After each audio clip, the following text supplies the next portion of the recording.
Okay, let's make a start. So this is Econ 3320 for undergraduate, or 7321 if you're postgraduate. Statistical theory for economists.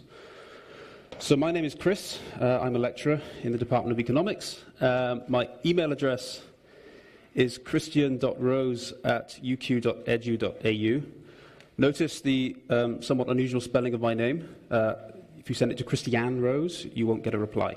Okay? And please don't send it to Christine Rose either, because she gets a lot of emails from students looking for me. Okay? Christiane Rose.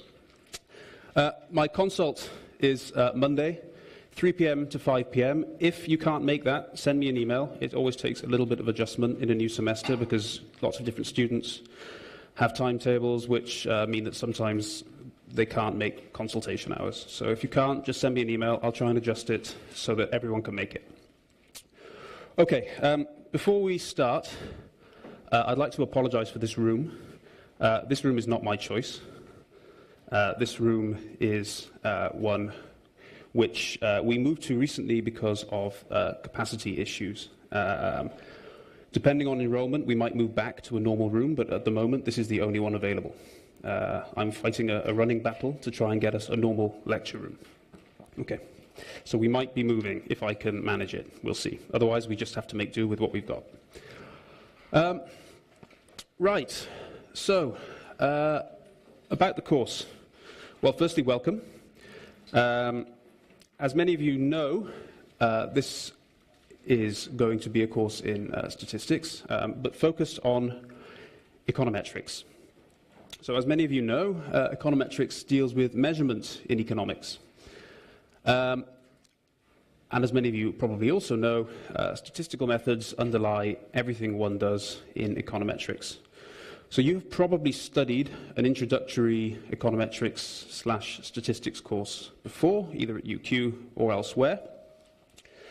This course will largely cover similar topics to an introductory econometrics course, but we will do them much more rigorously and in much more detail, so that you will understand much better what is going on behind the econometrics you've learned. That's the idea of this course. Okay? We're not going to do much beyond what would be done in a first-year introductory stats course in a stats department. But what we will do is do it properly. So when you've done this course, you will understand the theory which underlies all the econometrics you've done to date, if any. So the main objective of this course, as I just said, is to improve your knowledge and understanding of stat theory, which underpins econometrics. Okay, good. And as I also just said, this course is going to follow a similar structure to an introductory course in a statistics department. Okay. Let me just also say that if you need further information on anything in this course, assessment, learning objectives, learning outcomes, so on and so forth, it is all in the electronic course profile. The electronic course profile should be your first port of call. If you cannot find the information you need in the electronic course profile, please do send me an email or come and see me in my consultation. Okay? Everything you need to know about assessment is on the ECP. Okay. So, let us begin by discussing some examples which you've probably encountered in your econometrics education to date. You might have heard terms such as independence of events, whether a random variable are correlating with one another. You might have heard the term IID, or independently and identically distributed, which is used to describe random variables.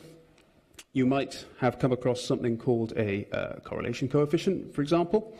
You probably know that a correlation coefficient between two random variables is always between -1 and 1. It says 0 and 1 there. It should be -1 and 1. My mistake. You probably know that we can use the sample mean as an estimator for an unknown population mean, which we mu. You may well have come across z-scores and t-ratios to do hypothesis testing or to build confidence intervals. You may well have used z-scores or t-ratios, yes, for testing hypotheses. So those are some examples which you may have encountered in your econometrics education to date. These things are all statistical phenomena. Okay? Econometrics is just an application of statistics. Okay. Let us move on. Structure of the course. So there's going to be one lecture of 2 hours per week.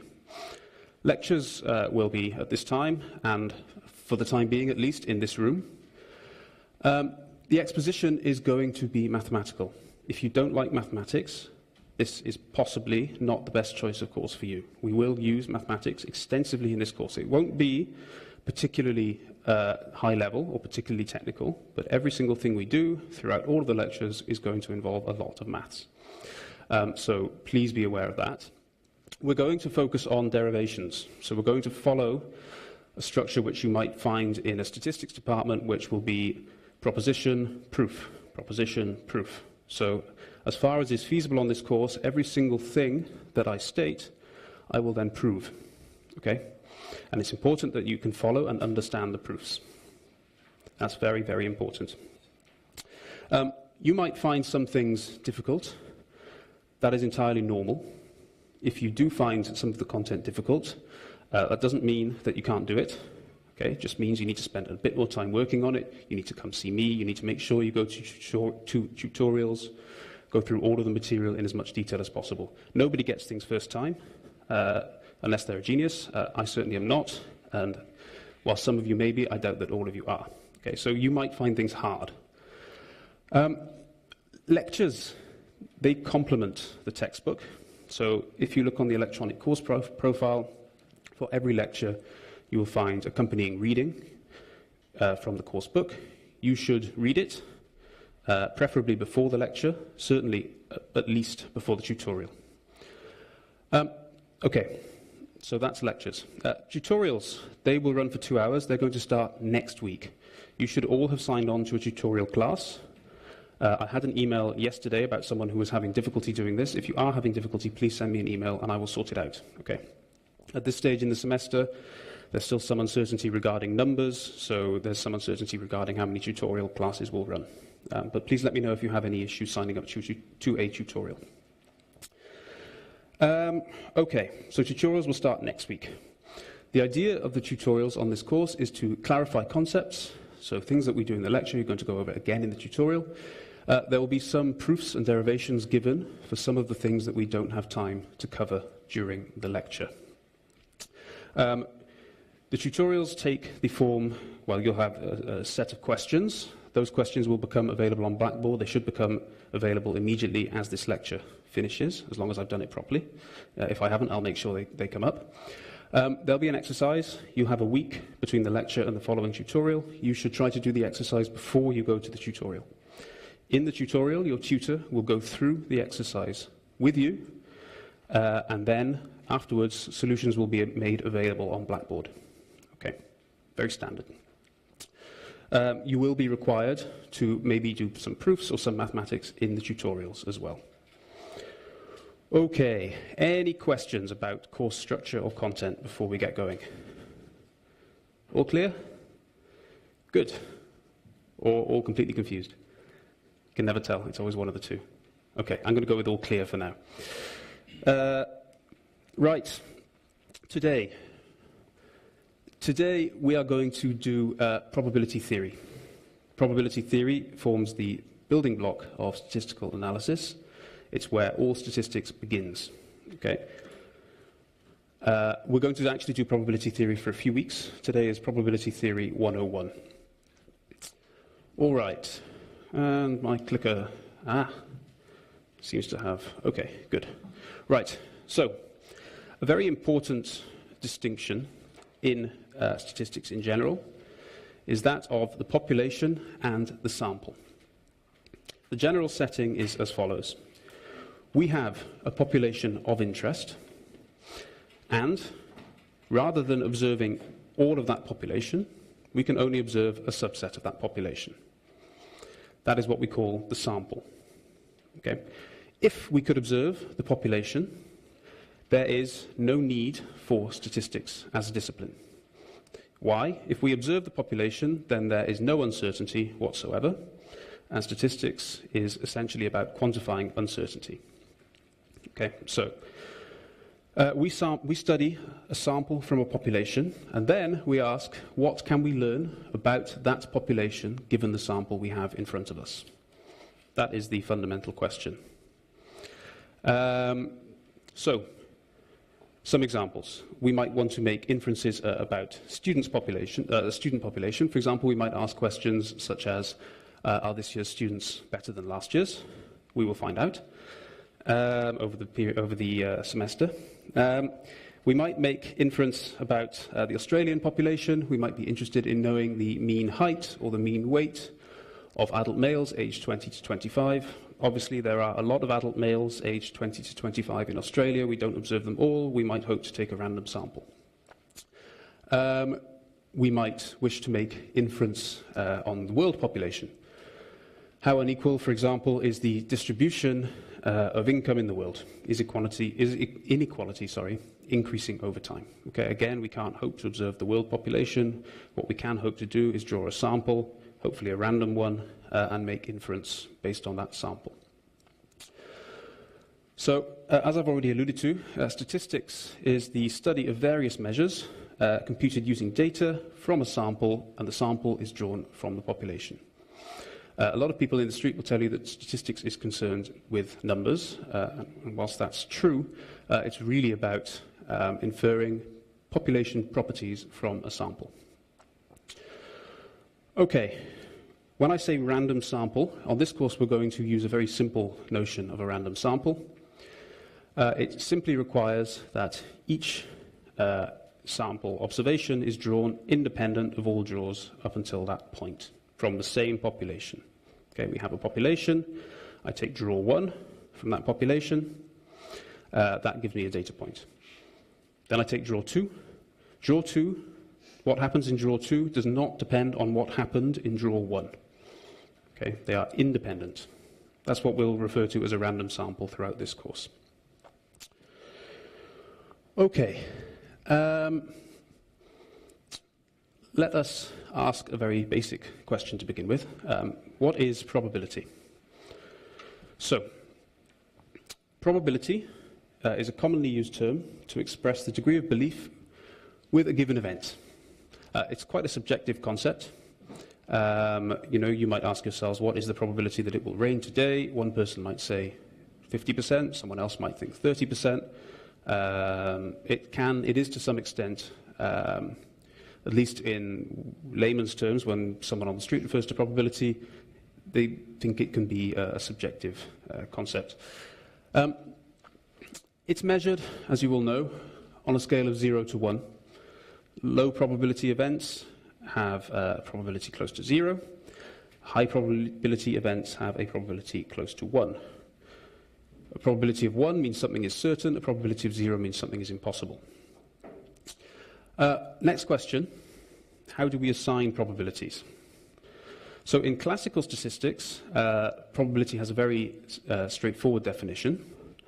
It is, very simply, the limit as the number of samples go to infinity, so that's what I call n, of the frequency in that sample of an event. So it's the limit of the empirical frequency of an event if it were observed infinitely often. So for example, with a coin, the probability of heads is the limit as the number of coin flips goes to infinity of the number of times we get heads divided by the number of times we flip the coin. That is how probability is defined, okay, objectively. Okay, we all know that if it's a fair coin, that limit should be 0.5. Okay. Any questions about basic definition of probability? No? Please feel free, by the way, to interrupt. If you don't understand something, just shout at me. Say, I don't understand, please explain again. Okay? So far, I think we're relatively basic, so I'm hoping everyone's with me. Okay. Let us now lay out a formal framework through which we will study probability. Okay, so probability is studied in the following framework. First, we have something called an experiment. An experiment is the process by which a an observation of data is made. So, for example, you might toss a coin twice, and you might observe the outcome. That would be an experiment. Okay? You might roll a dice, observe the outcome. That would be an experiment. The experiment is the process through which an observation of data is made. Okay. So I think that's relatively straightforward. Something which you may not have come across before is what we call the sample space. So given an experiment, a sample space is the set of all possible outcomes of that experiment. Okay? So if one tosses a coin twice, let me say that again. If one tosses a coin twice, the sample space from that experiment, we call it S. Well, what can happen? You can have two heads. You can have a head and a tails. You can have a tails and a head. You can have a tail and a tails. Okay. Next thing. An event. An event is a subset of the sample space. Okay? So the sample space enumerates all possible outcomes. An event in that sample space is a subset of that. So, for example, when tossing a coin twice, an event could be you get at least one heads. Okay? At least one heads happens with heads heads, with heads tails, with tails heads.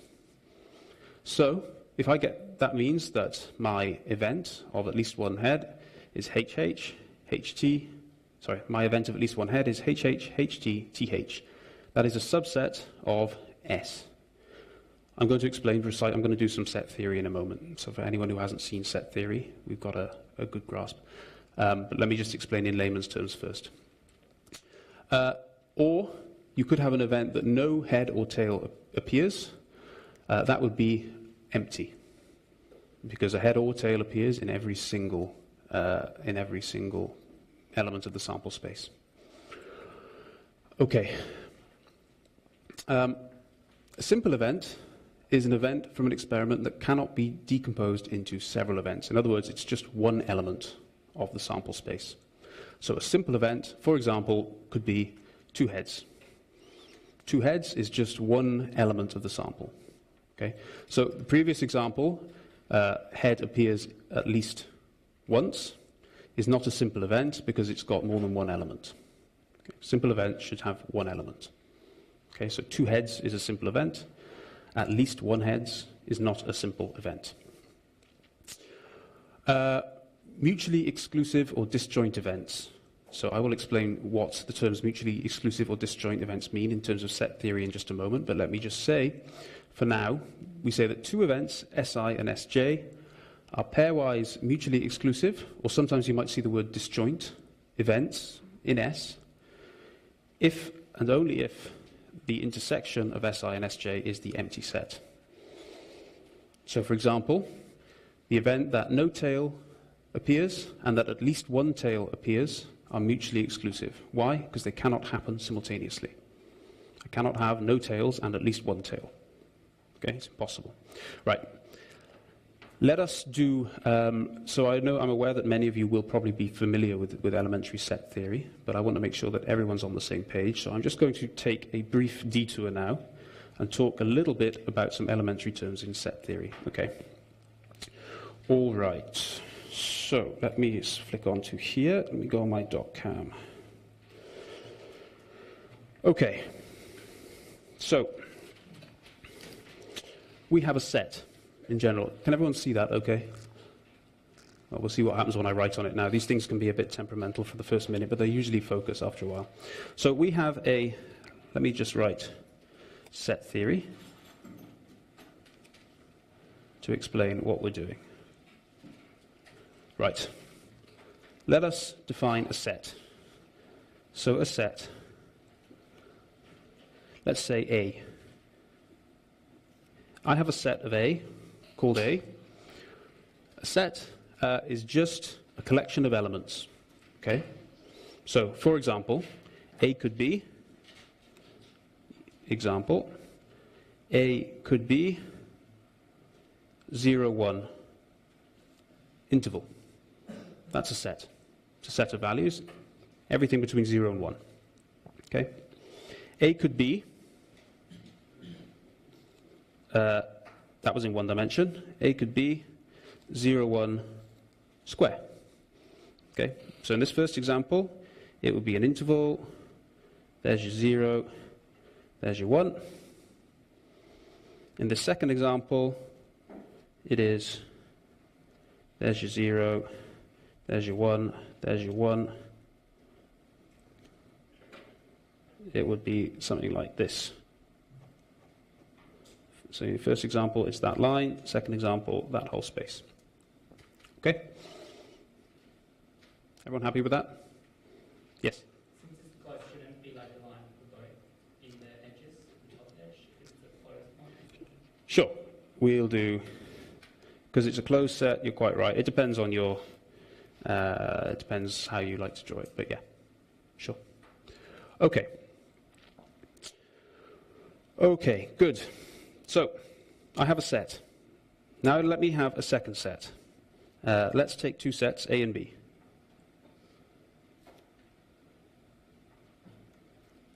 If I have two sets, A and B, what can I do with them?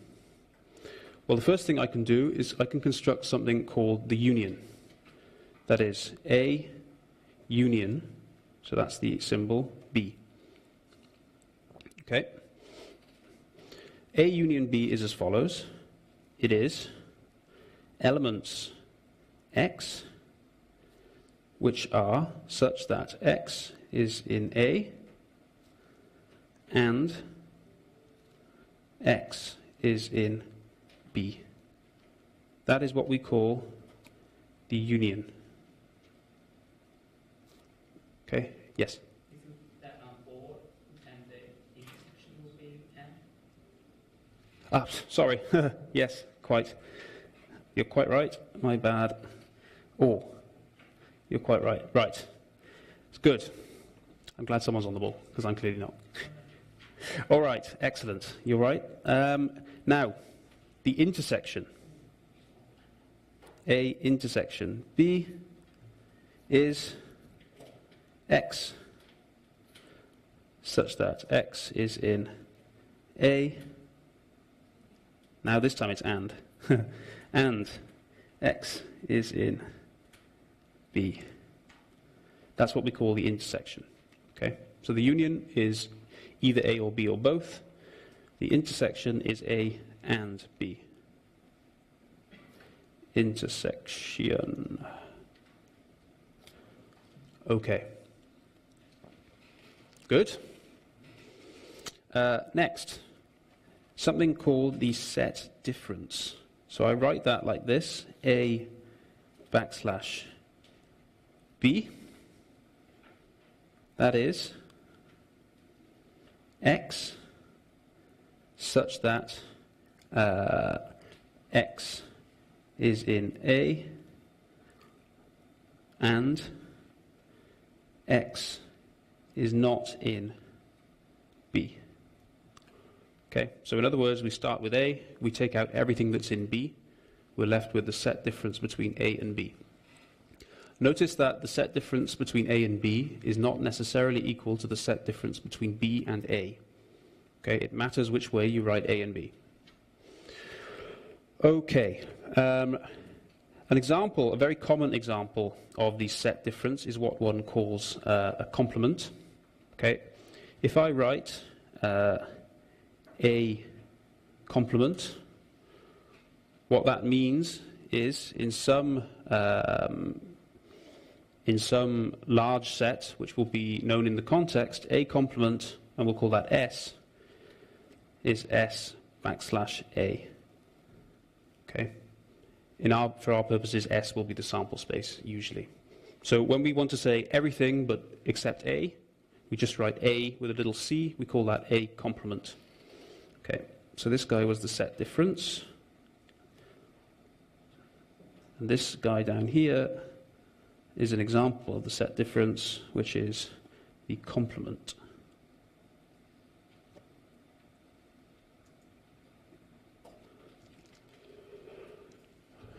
Okay.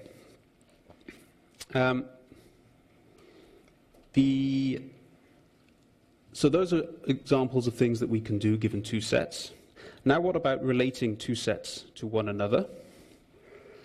We can say that A is a subset of B if all elements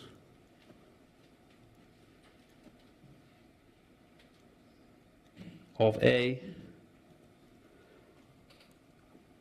are in B.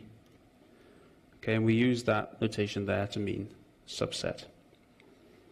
Okay, if every element of A is also in B, we say that A is a subset of B. Okay, so this is what I call a subset. Okay. We can also, just like with a standard inequality, we can also have a strict subset. So that would be A is a strict subset of B. So notice we lose the little line from the bottom, just like with an inequality. That means that all elements of A are in B and B set difference A is not empty. So that would be a strict subset, okay? Because that rules out the case where B is equal to A. Okay. How do we denote the empty set? Well, the empty set is the set with no elements. So the empty set, we use this funny symbol. That is the set with no elements. Okay. So it's a circle with a diagonal line drawn through it. That set has no elements.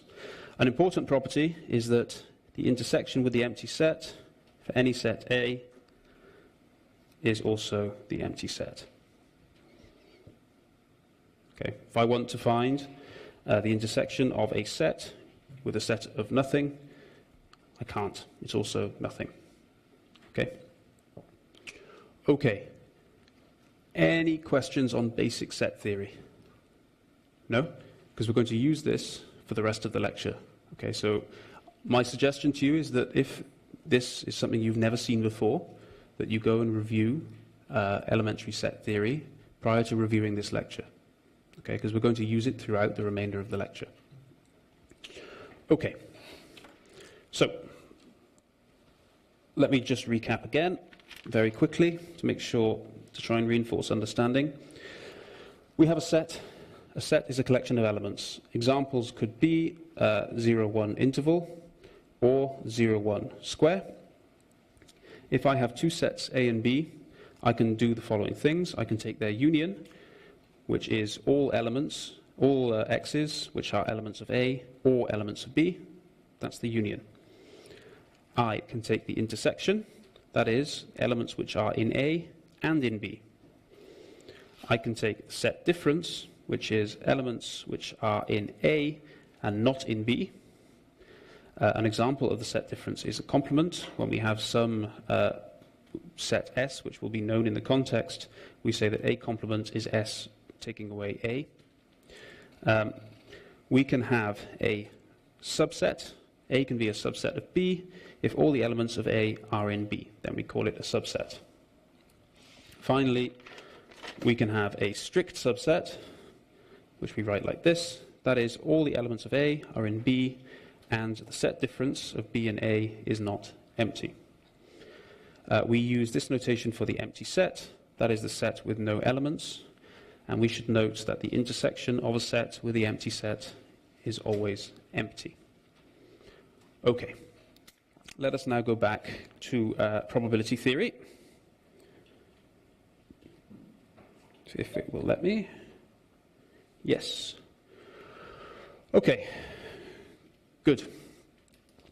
So let me just run through this again now that we understand set theory a bit better, but a bit more quickly. Beginning from here, we have a sample space. Sample space is the set of everything that can happen. In this case, the sample space has 4 elements. An event is just a subset of the sample space. So the event that at least one head appears is a subset of S. You can see in this case, it's a strict subset. Okay, because we just have 3 elements here, we have 4 elements there. Or we could have an event that no head or tails appears. Well, that is an empty subset, because either a head or a tails appears in every single simple event in S. Okay. A simple event is just one element of the sample space. So a simple event here would be heads heads. Another simple event would be tails heads. Just one element. 2 events are mutually exclusive if their intersection is empty.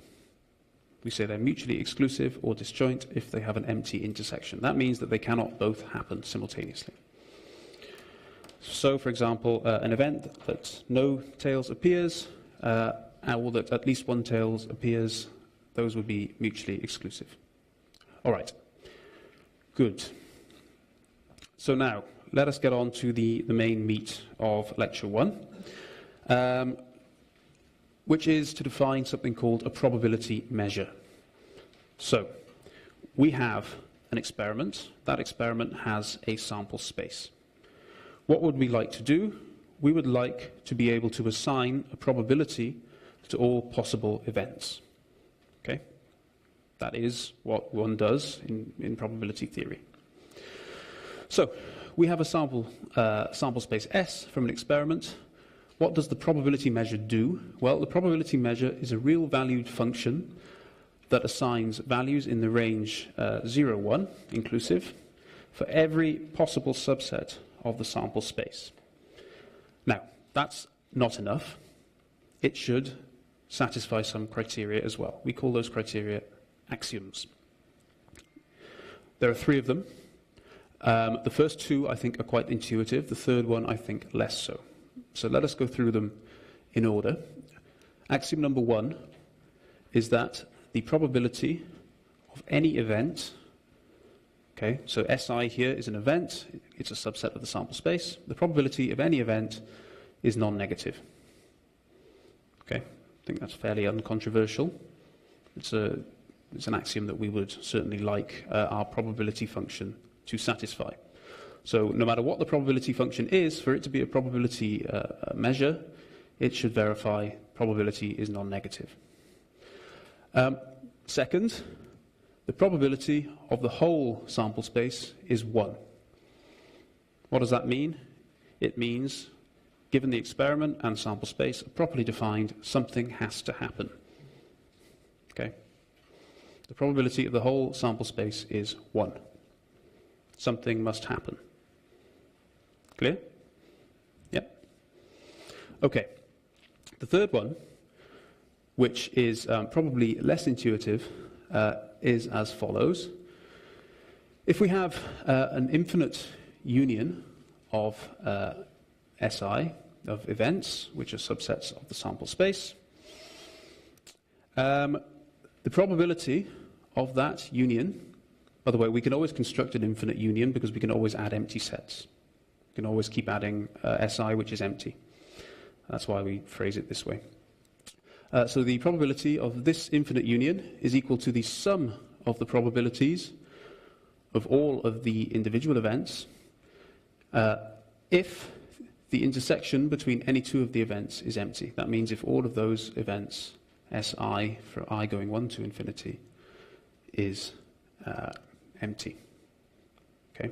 In other words, if all of those events are disjoint. Okay? That's the third axiom. We're going to use that a lot. That one is very important. It's probably slightly less intuitive than 1 and 2. But you can prove a lot of things once you have this third axiom in particular. So these axioms, what they do is they pin down some things which a probability measure should satisfy, but they don't actually tell us what the probability measure is. Okay? All probability measures must satisfy these things, but the exact value of the probability of a random event depends on the random nature of the event, or the stochastic process. So all we have here are some things which our probability measures should satisfy. How the probability is determined is going to depend on the setting. Okay, so in a moment we're going to use these three properties to prove a whole bunch of important things about probability. Just these three things. From these three you can get a lot. Before we do that, just one additional definition. That is that a sequence of events, you'll have small n of them, so sequence of events, S1 to Sn, they're all subsets of the sample space. We call them exhaustive if the probability of their union is 1. Okay? If I take n events, and I take the union of all those n events, those events are said to be exhaustive if that union has probability 1 and non-exhaustive otherwise. Okay? Why use the term exhaustive? Because basically it means that those events cover the whole sample space. Those events cover everything that can possibly happen. Okay? That's why they have probability 1. That's why we use the term exhaustive. They're exhaustive of the sample space. If that's not true, we would call them non-exhaustive. Okay. Any questions on three axioms of probability before we move on? No? Okay. I think the first two you all knew. The third one, possibly not. Okay. The third one is important. Very important. We're going to use it now to prove many, many things about probability. Okay, how are we doing for time? We are 35 minutes through, so we'll go for another, say, 10, 15, then we'll take a small break. Okay? We'll take a break at about 10 to. All right, some properties of probability measures. So, these are things that we can prove using just the three axioms on the previous slide. The first is that the probability of the empty set is 0. In other words, the probability of nothing happening is 0. Okay? The probability of any individual event is less than or equal to 1. We can prove that. The probability of SI complement is 1 minus the probability of SI, where SI is an event and SI complement is not SI. Okay, you probably know that as well. If event SI is a subset of some other event Sj, it must have smaller probability.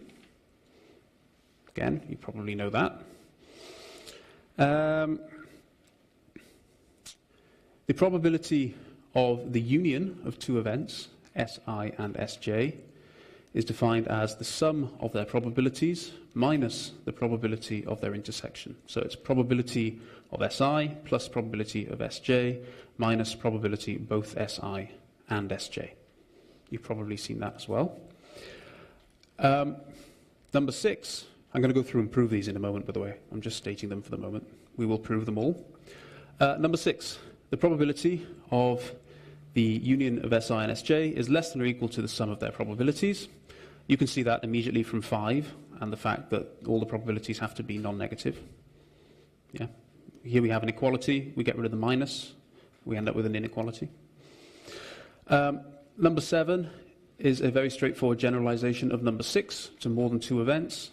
That is, the probability of the union of many events is less than or equal to the sum of their probabilities. That's a famous inequality, by the way, called Boole's inequality. You may have heard of that one. Finally, if 2 events are disjoint, so if we consider Si and Sj, which are disjoint for all I and j not equal to I, then the probability of the union is equal to the sum of the probabilities. Again, that's a simple generalization of 5 to... that's a simple generalization of... where is it?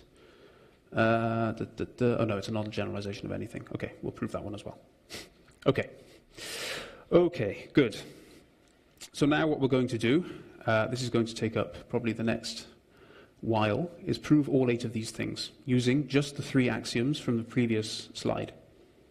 Okay, that's what we're going to do now. So let us begin by proving that the empty set has probability 0. That is number 1. All of these proofs, by the way, are surprisingly straightforward. They're really not very complicated once you can do elementary set theory. Okay. So, first thing we would like to prove is, what did I do with my pen? It's over here. That the probability of the empty set is 0. So this is number 1. Prob of empty set equals 0. Okay. So the way we're going to do this is we're going to consider an infinite sequence of events. Okay. So consider events Si for I is 1 to infinity. So those are all events. And take, so what am I going to do? I'm going to say that the first event, S1, is the sample space, S. And now what I'm going to do, I'm going to take the rest of them, so S3, S2, S3, all the way up. I'm going to take those all to be empty sets. Okay, so we're considering an infinite number of events. The first one is the whole sample space. The rest of them are all empty. Right. So, these events, they are disjoint. You take any 2 sets, any pair of these 2 events, their intersection is empty. Okay? These are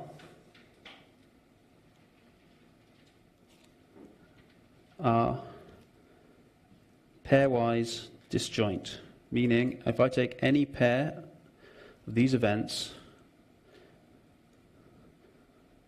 the intersection is empty. Si intersection Sj equals empty set for all I not equal j. Okay. Everyone agree that they're pairwise disjoint? If I intersect something with the empty set, I get the empty set. Okay. So they're always pairwise disjoint. Right. So now, the next thing you notice is that if I take the union of these infinite events, what do I get? I get S. Okay, if I take the union of S with many empty sets, I still get S. Yeah? So, let us write that the probability of the union from I is equal 1 to infinity of Si. What is that? Well, we just said that the union was S. So that is the prob of S. So the probability of the union, we just said the union is S, so we have the probability of S. Okay. Now, these events are all disjoint. Okay? So let me just go back to axiom 3. If it will let me. Hopefully. Right. Axiom 3 we have here. If we have pairwise disjoint events, which we do in our current proof, then the probability of the union of them is equal to the sum of the probabilities. Yes? Right, let us use axiom 3 now. Back to my .cam. So, that is equal to the prob.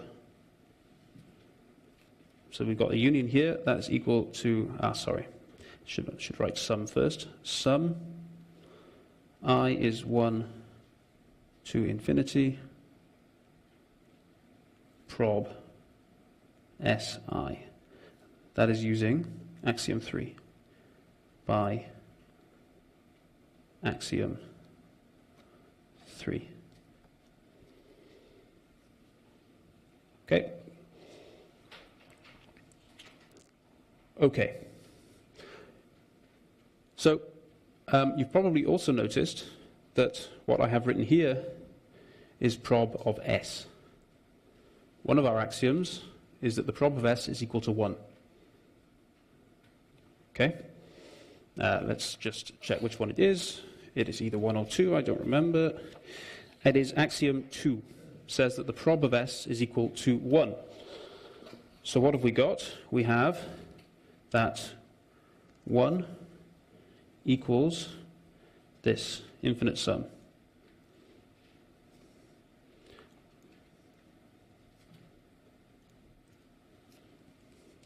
And that was by axiom. What did I just say? 1 or 2? 2. Okay, thank you. By axiom 2. Okay. So now let us go back to the definition of our events. I have 1 equals, well, what was S1? S1 was S. So it's prob S. What was S2? It was the empty set. And S3 and S4 and so on. So we sum from I equal 2 to infinity. Could you move your head reference? Oh, sorry. Thank you very much. Okay, so event 1 was S. All of the other events are the empty set.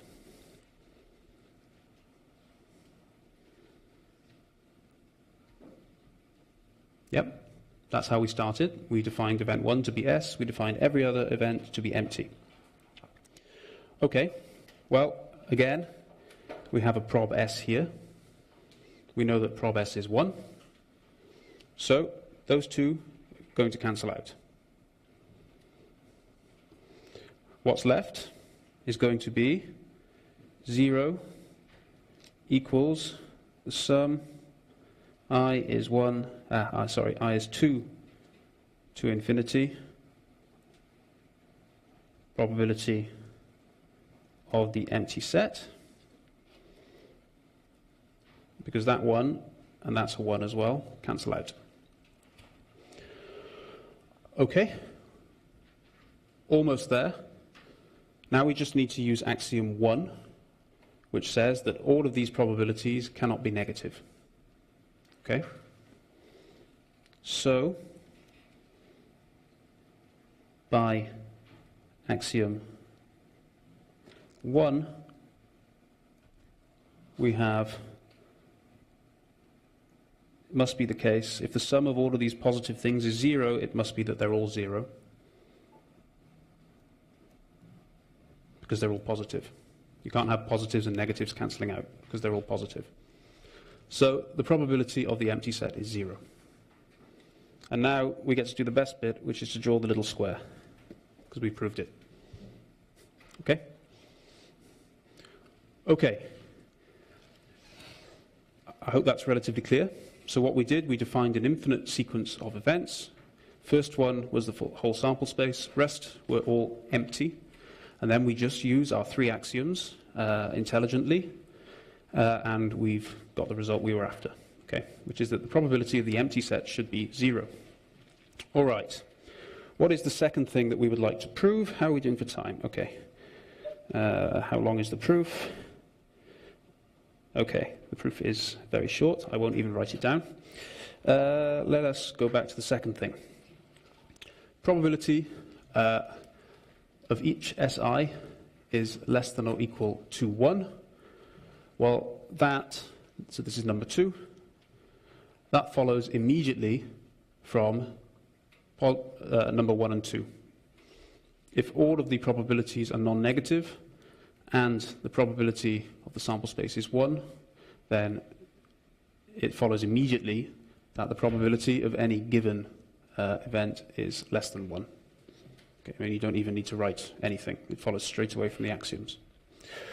Okay, so what I propose we do now is take a 10-minute break, and then afterwards, what I will do is I will prove 3 to 8.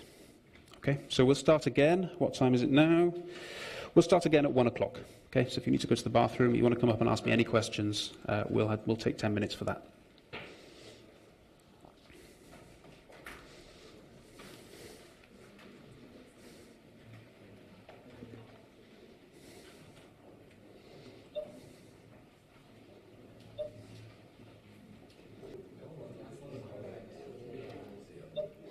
Okay, let's carry on. So I had a question during the break, which was to explain axiom 3 again. So I'm going to present it one more time. So everyone seems happy enough with axioms 1 and 2. I imagine they're very familiar from what you've seen before. Axiom 3 is the stinker. So if I take a union of events such that if any one of those events happens, another of them cannot, what that means is that they are disjoint. If SI happens, SJ does not. Okay? The intersection is empty. Then the probability of the union of all of these events is equal to the sum of their probabilities. Now, this is only true if the events are disjoint. Okay? Which means that the probability, which means that their intersection is empty, and we know that the probability of the empty set is 0, so it means they cannot happen together concurrently. Okay? There's not much other that I can say from an intuitive perspective. This is just an axiom of probability that must hold. Okay? I wish I could offer more intuition. I'm afraid there isn't. There isn't a great deal. It is a very important axiom. So it's the probability of the union of all of them is the sum of the probabilities only if they're all pairwise disjoint. That means if one happens, another does not. Okay. So before the break, we proved 1. I didn't write down a formal proof of 2 because it's trivial. 3, however, is not trivial. So what I'm going to do now is go through number 3. Okay, so onto my .cam. So for 3, we're proving, what are we proving? That the probability of SI complement, so that is not SI, is equal to 1 minus the probability of SI, for any event SI. Okay, let's go back to my .cam.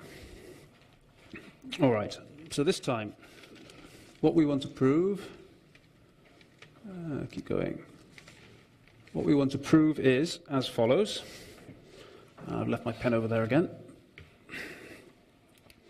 So, we want to prove that, this was number 3, prob SI complement, so not SI, is equal to 1 minus prob SI. That's what we would like to prove for SI being an event. Okay, so now let us consider again an infinite sequence of events.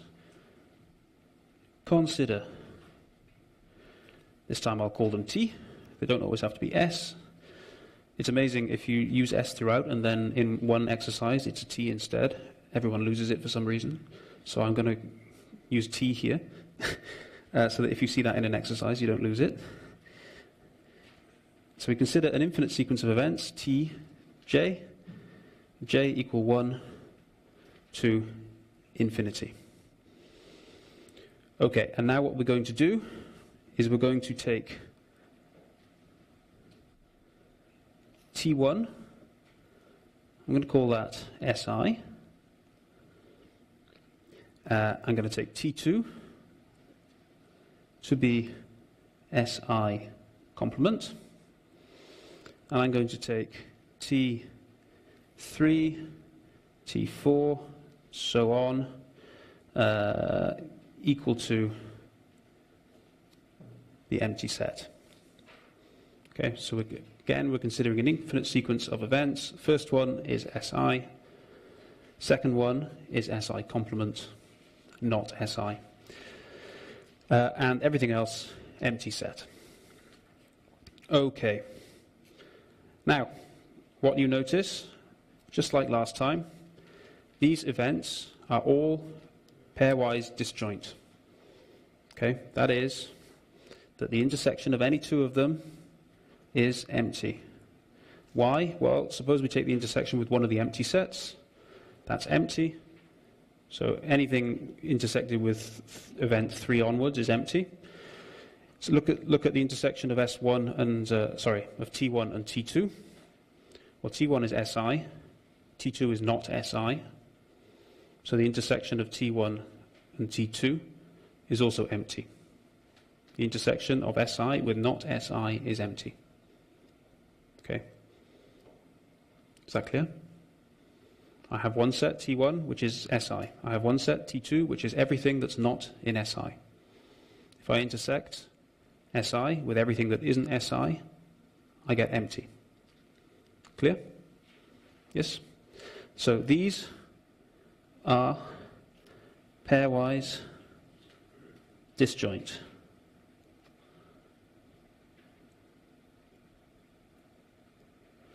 Okay. So, what do? We have constructed a sequence of events. There's an infinite number of them. They're pairwise disjoint. Which axiom do we use? Axiom number 3. Okay? Just like last time. So, let us start by writing that the probability of the union from I is 1 to infinity. Sorry, let's do J. J is 1 to infinity of T J. Right. So, in a moment, we're going to use axiom 3. Before we do, what is the union of all of these T's? Anybody? Correct, it's S. Why? It's the union of an event SI, another event which is everything but SI, and a lot of empty sets. So SI, not SI, take them together, you get everything. You get S. Okay? So, that is the probability of our whole sample space. Okay. We know by one of the axioms that is 1. I think that was axiom, let me grab my notes so I can remember which order I wrote them in. That should be axiom 2. By axiom 2. Okay. So now, we also know, because it's a disjoint union, that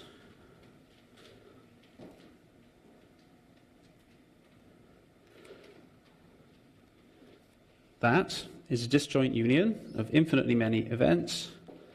So what is it? It is the sum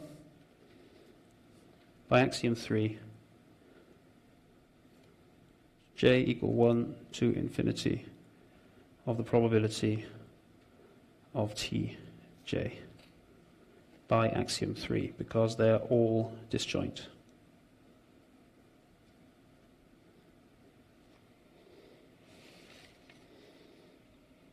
Okay, so we've used axiom 2, we've used axiom 3. We've got 2 equations. We're just going to put those 2 equations together. Okay, so we have that the sum j equals 1 to infinity of the prob of tj equals 1. Just combining those previous two equations.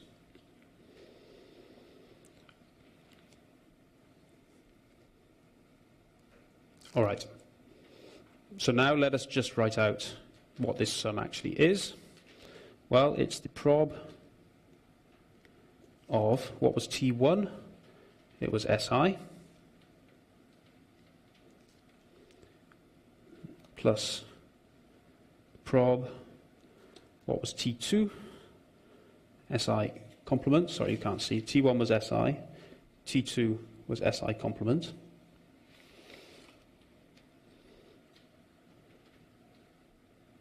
And then 3 onwards was all empty. So we go sum now from 3 to infinity, probability of the empty set. So that's the left-hand side. And the right-hand side is still 1.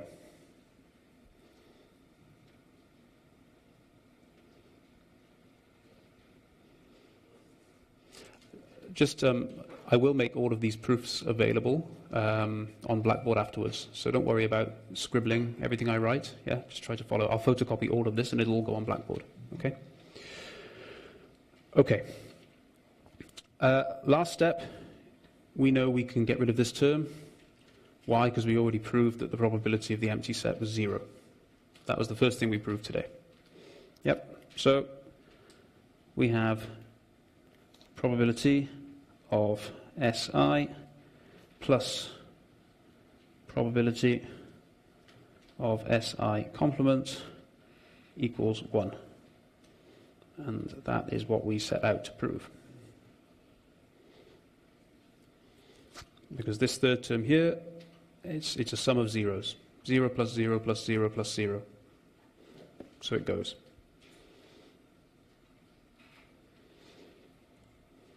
Okay, we set out to prove, what did we set out to prove? This, which is exactly what we just proved. That the sum of SI and SI, sum of the probabilities of SI and SI complement is equal to 1. Which is what we got. Okay, any questions on that one? No? Yes? If we would have proved something like this on an exam, we'd be able to use other results proven using the axioms like we did just then. Prove that as well. No. If you could use things already proven.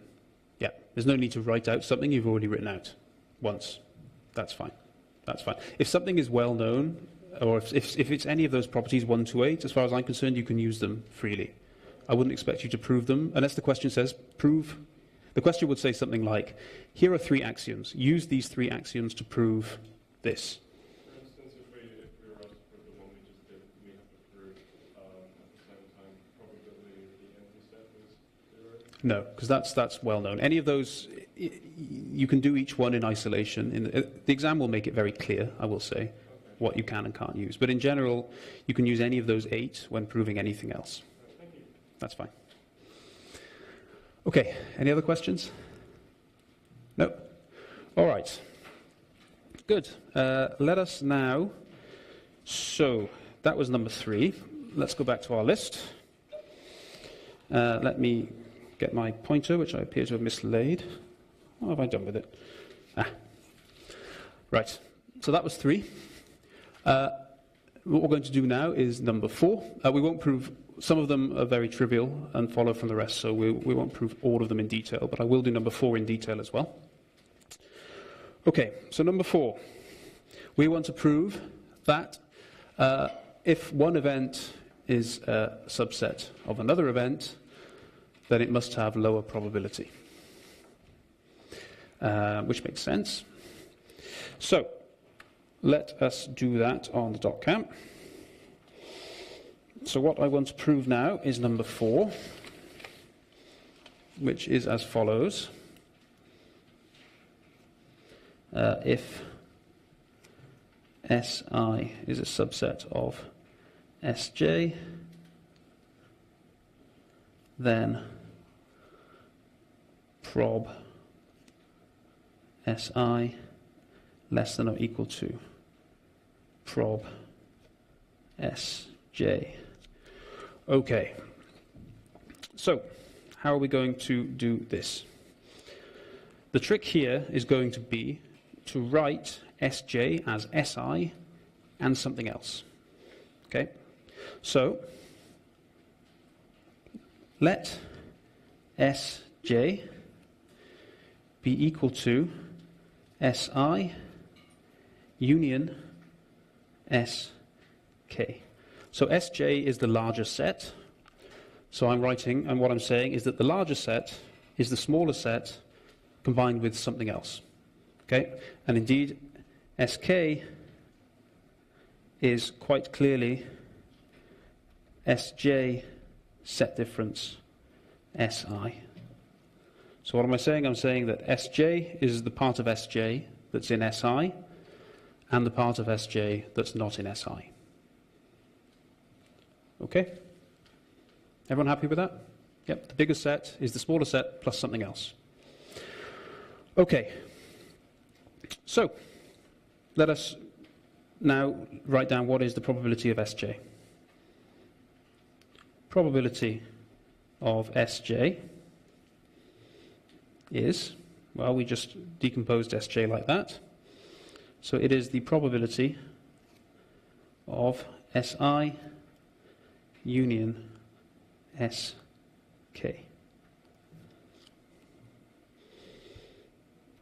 Okay. So what is that? Now what I'm going to do is I'm going to use result 5 from the list of results. So result 5, which we will prove in a moment, but I'm going to just use it for now. Result 5 is this one. Here is that the probability of the union of two events is the sum of their probabilities minus the probability of their intersection. Okay, so we'll prove that in a moment, but I'm just going to use it in this proof. Okay, so we're going to use number 5. Let's go back. Okay, so this is the probability of Si plus the probability of Sk minus probability of Si intersection Sk. And that comes from result 5.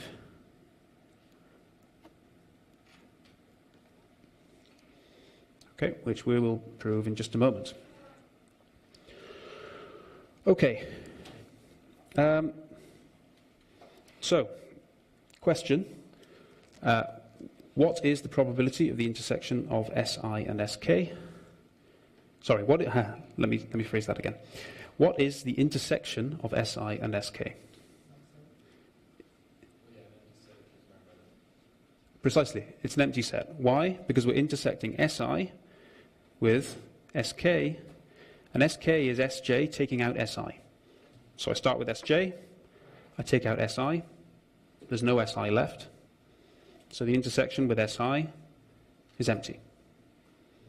Yeah? Let me say that again. I start with Sj, I take out Si, if I intersect that with Si, well, I've already taken Si out, so it's empty. Yeah? So, very good. So that is the probability of Si plus the probability of Sk minus probability of the empty set. Okay, good. Probability of the empty set, we've already shown is 0. So it is probability of Si plus the probability of Sk because we've already shown the probability of the empty set is 0. Okay, and the last thing we have to say, we have to compare this to SI. Well, clearly, this is greater than or equal to the probability of SI, because it's the probability of SI plus something positive, and that is by axiom 1.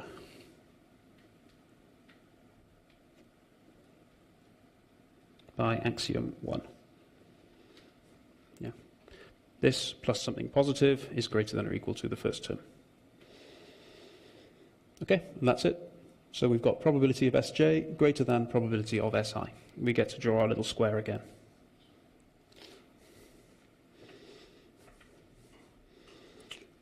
Okay, you're probably starting to see a fairly similar pattern. What we do in these proofs, we usually need to use all three axioms, and a very good starting point is to try and write down a disjoint union. Just try and decompose your event of interest into a disjoint union. Go from there, usually using axiom 3. Okay, that's basically the trick we've done in all of these proofs so far. Does anyone have any questions about this last proof? Yes. So it makes sense, but that square bracket at the top, you sort of said Sk is equal to Sj set aside. Mm-hmm. Isn't that sort of they're claiming that they're now disjoint? Like if you haven't said that, when you said it at the time, it sounded like you're stating something. You're saying like, yeah, obviously this is equal to this, but that phrase is stating the disjoint. That what are disjoint? Sorry, the Si and Sj. They are by construction. Yes. Okay. So when the first thing I do is say that Sj. So Sj is the bigger set. Yep. So I can always write Sj as the union of Si with something else. Okay. And this Sk, and you can see that this Sk, for that equality there to make sense, then Sk must be defined like this.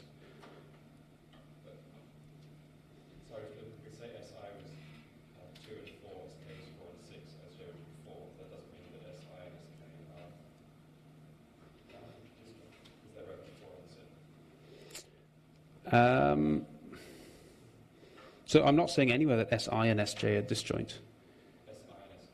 Si and Sk are disjoint. Okay, so there might not be a unique Sk which achieves this, but this particular Sk does achieve this. I'm choosing Sk intelligently. It's true that it might not be the case for all Sk. Yeah. You're right. You are right. It's for this particular choice of Sk that it works. Okay? Okay. All right. Good. So now, let us continue, unless there are any further questions. No? Okay. Let me go back to my desktop. Okay. How are we doing? 20 past. Good. Right. So we've just done number 4. Number 5. Did I want to prove number 5? I did. Okay. But not 6, 7, and 8. So next we'll do number 5. So I used number 5 in the previous proof. Number 5 is probably quite well known to you. It's that the probability of the union of two events is equal to the sum of their probabilities minus the probability of the intersection. Okay. So let us do number 5. Let me flick on my .cam. Let me just write what we want to prove first. Where are we there? Okay, and let's start a new page. Number 5. All right. So number 5 is that the prob of Si union Sj equals prob. Where are we? Yes, that one. Si plus prob Sj minus prob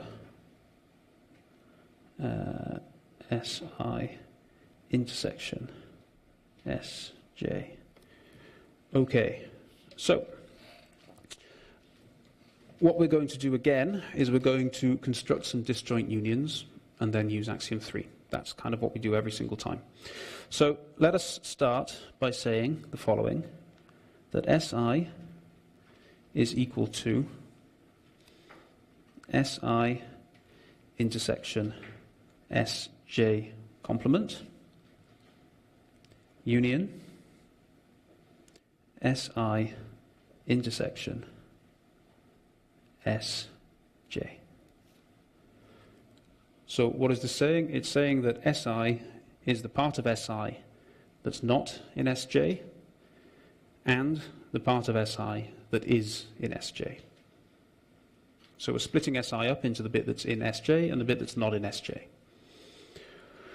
Okay, we can do the same with Sj.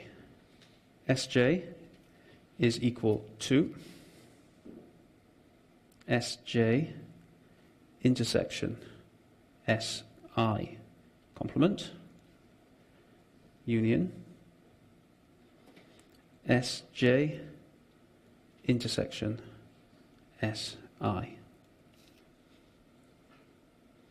Right, so again, Sj, that is the part of Sj that's not in Si, added to the part of Sj which is in Si.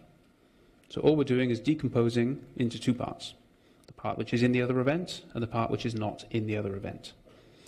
Okay, these unions are both disjoint. In other words, we're going to use axiom 3 again.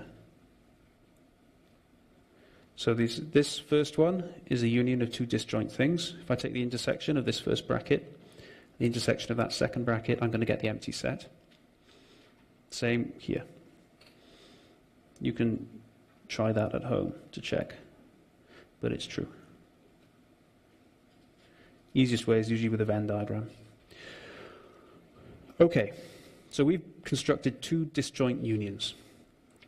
Now I'm going to, rather than having an infinite sum with lots of empty sets, I'm going to skip straight to the result because it gets tiresome to keep doing that. Okay, so what I'm going to say, so by axiom 3, what we have is that the probability of Si is equal to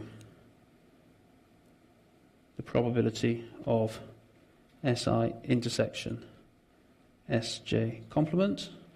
So I'm taking the first term plus the probability of Si intersection Sj. That's by axiom 3. It applies because these two things are disjoint. This bracket is disjoint of that bracket. Okay. Formally, you should do the thing where you construct an infinite sequence of events with a lot of empty sets. I've already done that twice, so I'm going to skip it in this proof in the interest of time. Okay. Okay. So we have that for Si. That comes from this first equation here. We can get the same thing for Sj. So I'm just going to write it, swapping the I and the j. Prob Sj is equal to prob Sj intersected with Si complement plus prob Sj intersected with Si. Like that. Okay. We've got two equations. I'm going to label them equation 1 and equation 2. Right. Now, those two things will be useful in just a moment. Before we use them, I'm going to do one other thing. Again, same trick. We have a set which we're interested in, which is, remember we're trying to prove this. Now we're going to look at this set here, the union of Si and Sj. Okay, how can we write the union of Si and Sj in disjoint sets? Well, we have that Si union Sj. Okay, so how can we decompose that? Well, we can say it is Si intersected with Sj. So that's the bit that's in Si and Sj. Then we can take the bit which is in Si but not in Sj. That's this bit. Then we can take the bit which is in Sj but not in Si. So we have Sj intersected with Si complement. Right. So everything which is in Si or Sj is either in both, or it's in Si but not Sj, or it's in Sj but not Si. Okay? That's how we can decompose it. All right. Now, this thing here, again, is a union of disjoint events. So it is a disjoint union. There are three terms here. If something is in one of them, it's not in the others. Okay? It's a disjoint union. You're seeing the trick every single time. For every single proof, we're building disjoint unions using axiom 3. That's how it all goes. Okay? Okay. So now, we are interested in proving that the probability of this guy here is the sum of the probability of Si, Sj, minus the probability of the intersection. So let us now take the probability of this guy here. Okay. So we have the probability Si union Sj. Now we've shown that this here can be decomposed using the line above. So it is the probability of Si intersection Sj union Si intersection Sj complement union Sj intersection Si complement.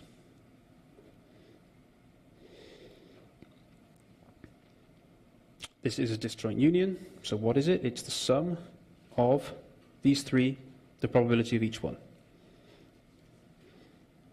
So it's prob Si intersection Sj plus prob Si intersection Sj complement plus prob Sj intersection Si complement. Because this union in here is a union of disjoint things. Again, you can use the trick where you you come up with an infinite set of events, most of which are empty, like I did in the first couple of proofs. I'm skipping that bit to save time. Okay. So we have that. Now what? Well, now what we're going to do, earlier by axiom 3, we came up with two equations. You see that many of the terms in these two equations are common to this equation which we've ended up with at the bottom. What we're going to do now is we're going to substitute into this equation at the bottom. We're going to substitute in equations 1 and 2, which we derived earlier.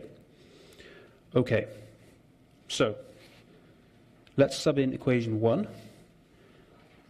We get that this is the probability of Si plus the probability of, probability of Sj intersected with Si complement. So what we're doing is equation 1 from above, we're taking and we are substituting in for the first two terms in the bottom equation. That gives us the Si. So we are using equation 1, which we derived earlier. Okay? You can check that, but it's just substituting one term in a set of equations. It's very straightforward. Okay. Now what we're going to do is use equation 2. So we're going to use equation 2 to substitute in for this second term here. We're going to plug in equation 2 to get rid of that term. So when we do that, we keep the prob Si, we substitute this using equation 2, which gives us prob Sj minus prob Si intersected with Sj. That's using equation 2, which I will just write there. Okay, and that is what we set out to prove. So we can draw our little square. So a little bit more involved, that one. What we did it in two steps.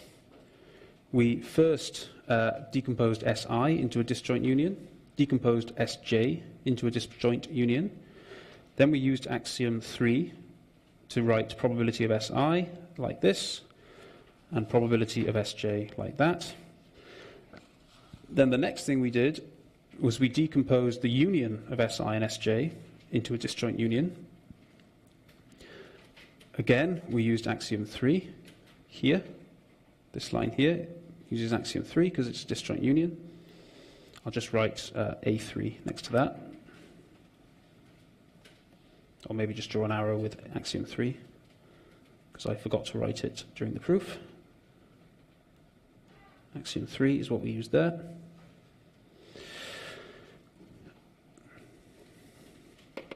And then, after using axiom 3 there, we just substituted in equation 1 and equation 2. And we got the result we were after. Okay. Now, I went through that quite fast in the interest of time, but please, after the lecture, if you didn't understand, please go through with the lecture recording and just make sure you understand all the steps. Okay? Okay. All right. So that was number 5. If I recall, everything else is very straightforward, and I don't intend to actually prove it. You'll be pleased to hear. So, we've gone through, we've done 1 to 5. Number 6, okay. So, if you look at number 5, and then you look at number 6, it's relatively trivial to go from 5 to 6. All that's happening is we are getting rid of this negative term at the end and replacing the equality with an inequality. Okay, so once you've got 5, 6 is very straightforward. This term is negative because we know that probabilities are positive. You drop this term, then you go from an equality to an inequality. Yeah, so that is number 6. Number 7, you can see, is a very straightforward generalization of number 6. Number 6 considers 2 events. Number 7 considers many events. It's very straightforward generalization. I'm not going to prove it. It's very, very easy to do. Number 8, what can we say about number 8?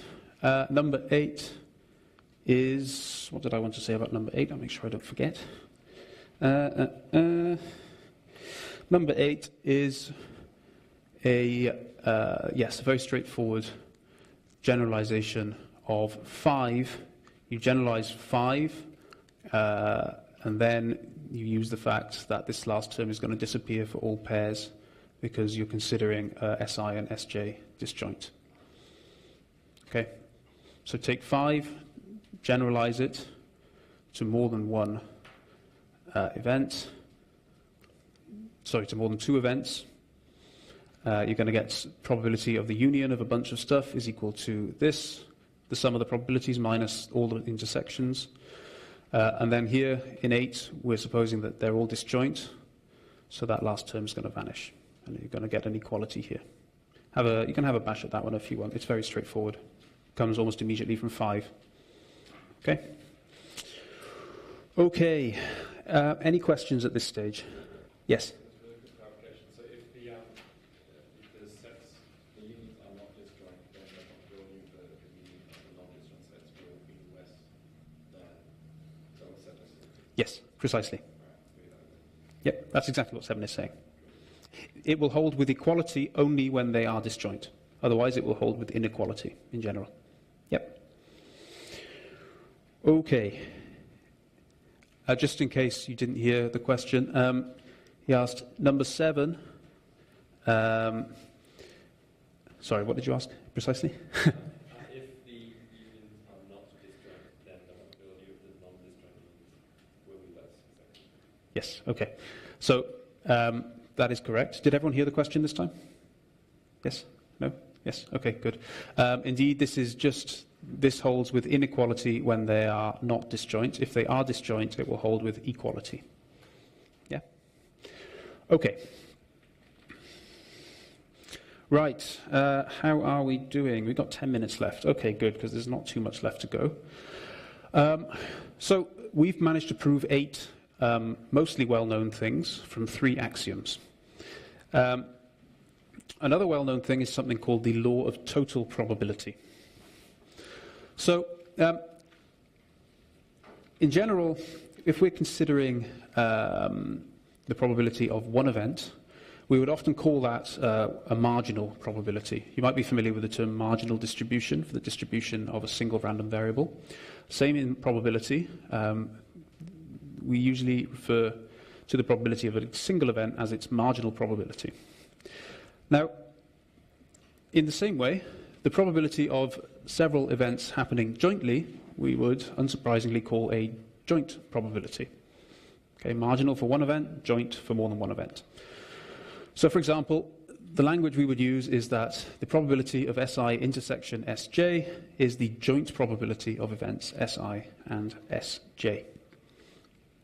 Okay, let us now suppose that events S1 to Sn, so these guys, we'll take n of them. Let's suppose that they are disjoint. So if I take any 2 pairs, the intersection is empty. And let us suppose also that they are exhaustive in S. That means that those sets S, if I take the union of all of them, it covers S. Or, equivalently, that the probability of the union of all of those S events is 1. So these events cover S. They're exhaustive in the sample space.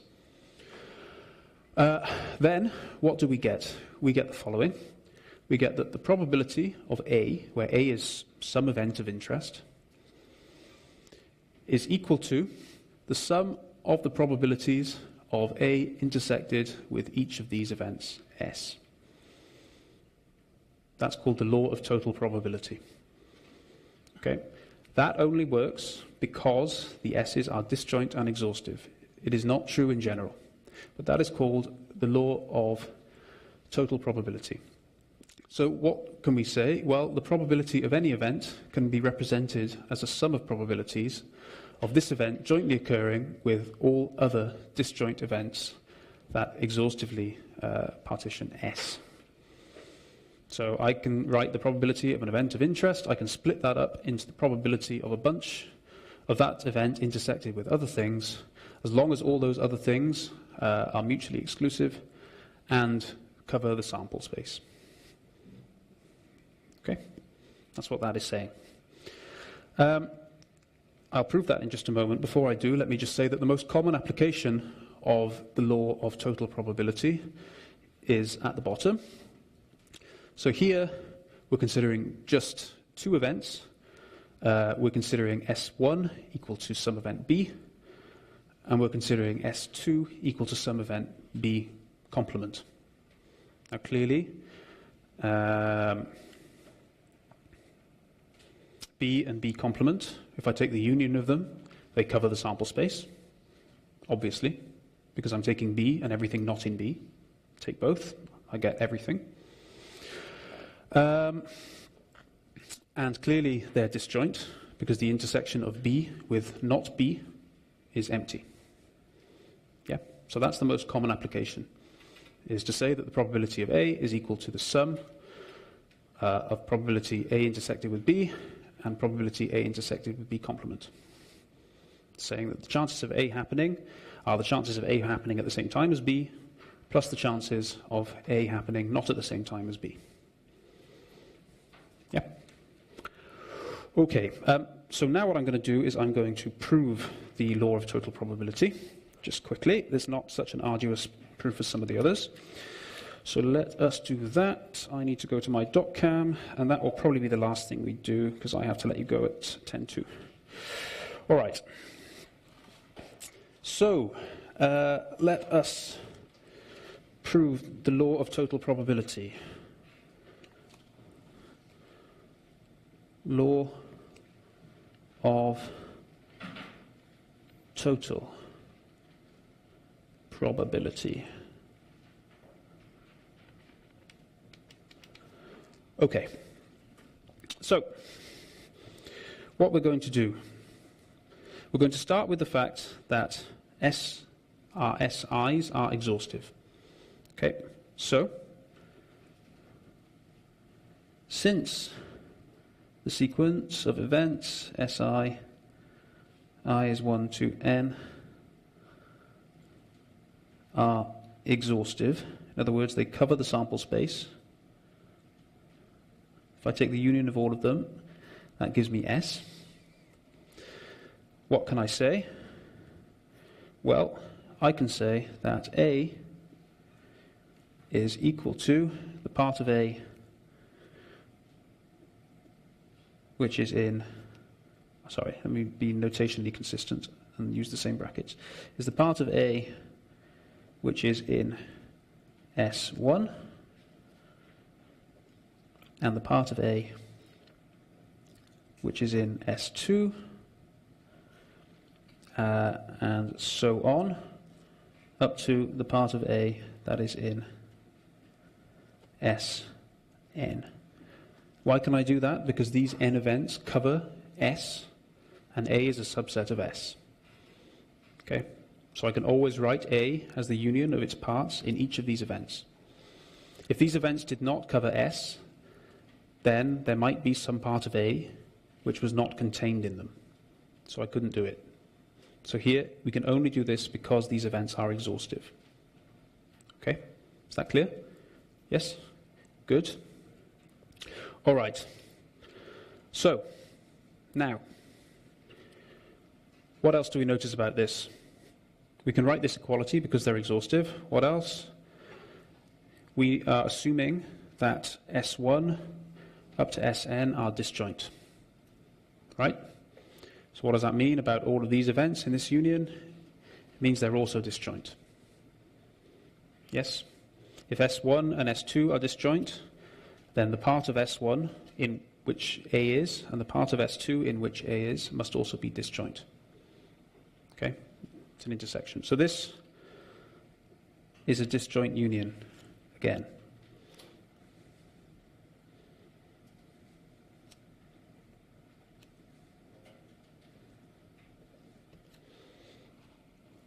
Because if S1 and S2 are disjoint, then any subsets of S1 and S2 are also disjoint. Here we consider subsets which are the intersection with A. Okay, what are we going to do? You won't be surprised, we are going to use, what are we going to do? Oh, okay, well we could go down the route of using axiom 3. Let's just use result 8 from the previous slide instead. So let's say that the probability of A is equal to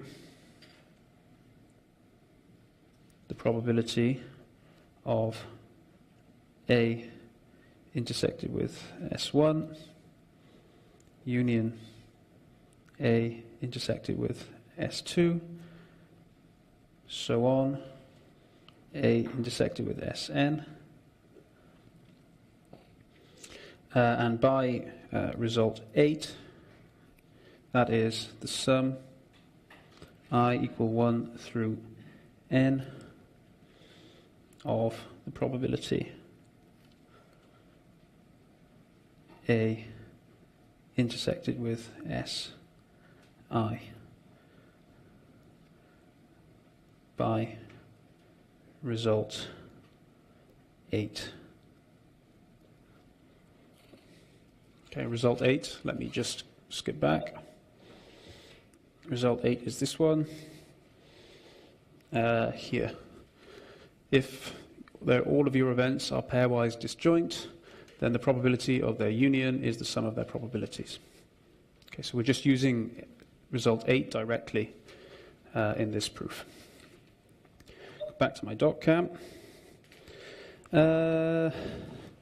Let me see. Oh, and of course, all I have to do is draw the square. That's the result. Okay, so that's the law of total probability. Right. I am out of time, so we should stop here so that you have time to get to your next lecture. So I will continue with the last part of this next time. There's not much left, just Bayes' rule and conditional probability. Tutorials start next week. My office hours start this afternoon from 3 till 5. So if you have, if there's something you don't follow, please come see me or send me an email. All right, see you next week.